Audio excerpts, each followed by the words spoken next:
I mean, some crazy people hanging I around. don't know why you going over there by yourself anyway. It's time to go. It's still early. Grab Tyler's stuff, say your goodbyes, meet me in the car.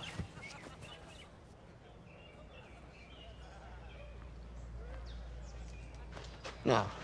What was that? Don't start. Jay, if you don't want to go nowhere, tell that man you want to stay. It doesn't work like that. You okay? No relationship is perfect. You told anyone? There's nothing to tell. Jay, you know your cousin's got your back, right? Hi, I'm Chyna Lane. I play Jordan Boudreaux in the TV One original movie In Broad Daylight.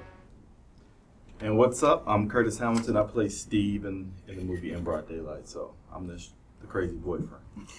So this movie In Broad Daylight is a gripping, fantastic, powerful movie about survival. It's about a young woman named Jordan Boudreaux who is in a relationship with her boyfriend, Steve Jordan. They have a toddler together. And Jordan is experiencing a lot of domestic violence, a lot of physical, mental, and emotional abuse from Steve. And there comes a point where she tries to leave him, and he abducts her, and in her fight to survive, her family comes looking for her, and that's where Bow Wow's character, Shad Moss, the actor, his character plays my cousin Malik. He fights with our family to find Jordan. And overall, I feel like this movie is about the power of family, the power of community, and the power of never giving up on those you love. What's interesting about this movie, and one of the things that I love, is first of all, domestic violence is something that happens to both women and men.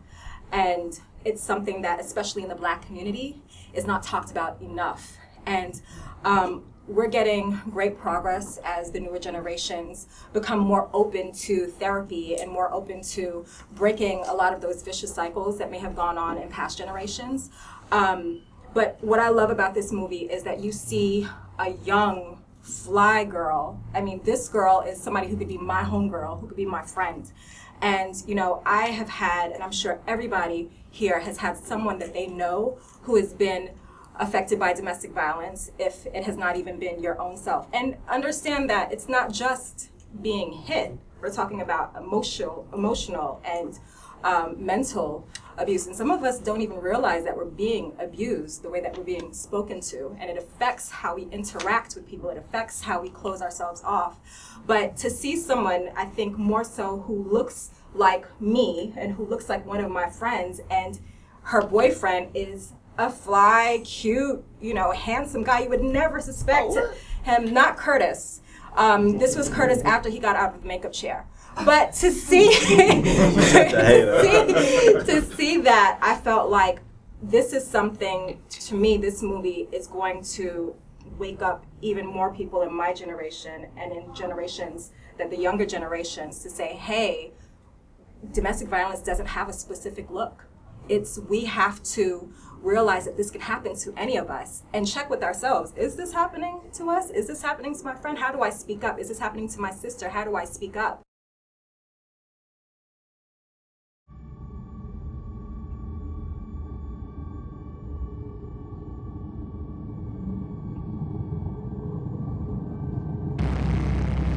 So to prepare for Jordan in Broad Daylight, I watched a lot of news footage on women who spoke about domestic violence, and I listened I would close my eyes and listen to actual calls, 911 calls, women who were going through situations where they were being attacked.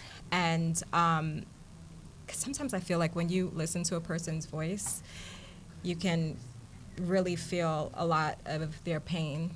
And then I also spoke with a couple of personal close friends of mine, and I also tapped into a situation that I had experienced a long time ago, where I had someone who was close to me going through that, and it's live, when I was trying to discover who she was and how she was trying to survive.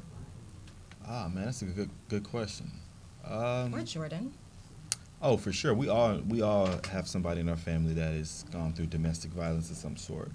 So I mean, I obviously did a movie called Surviving Compton that dealt with Michelet. So I was firsthand. I've already heard countless stories and why she didn't leave, what made her stay, and how she got out, how she got drawn back in. So I was already privy to a situation similar to hers, and obviously she didn't talk to me about it, but so that I kind of relate to, and I kind of understand from Michelet's point of view what she needed to get through it. But for somebody like Steve, so how do I prepare? I just kind of really just isolated myself, and I'm similar in the way that I'm pretty much popular with people. I'm good with people, but I'm a loner.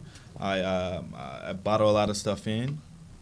I've never gotten to the point where Steve's got to, and with the physical violence, the domestic violence, and the abducting and all that. I've never been there, but I can understand what would cause him to go that route. What caused him to get so deep into it where he couldn't go back. So I understood. So I just to prepare for it. I really just isolated myself and put myself in that dark state and just listen to a lot of love songs, a lot of songs that I listened to a lot, and it kind of helped me understand why Steve felt that way, to kind of empathize with him and connect with him.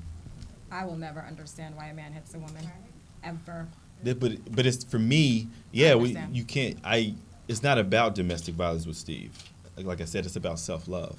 He didn't love himself, and when you don't love yourself, you do a lot of things irrationally. You don't think so, and it's not for her to understand that. She's understand why she's hitting him, but if she understood why, understood him a little more and kind of got through him, uh, you know, got through that exterior that he's not telling her about himself, then maybe it would never got to that point. But and you He's never blaming can. the victim now. No, it's not blaming the Let's victim. not It's empathize with the. it's somebody who's User. just going through what he's going through, and no, you can't. You're not gonna give an excuse for Steve, but you can be able to understand him a little more. He's definitely wrong. Anyone in his position is wrong, but usually it stems from somewhere, and he needs to be loved more. He needs to love himself more.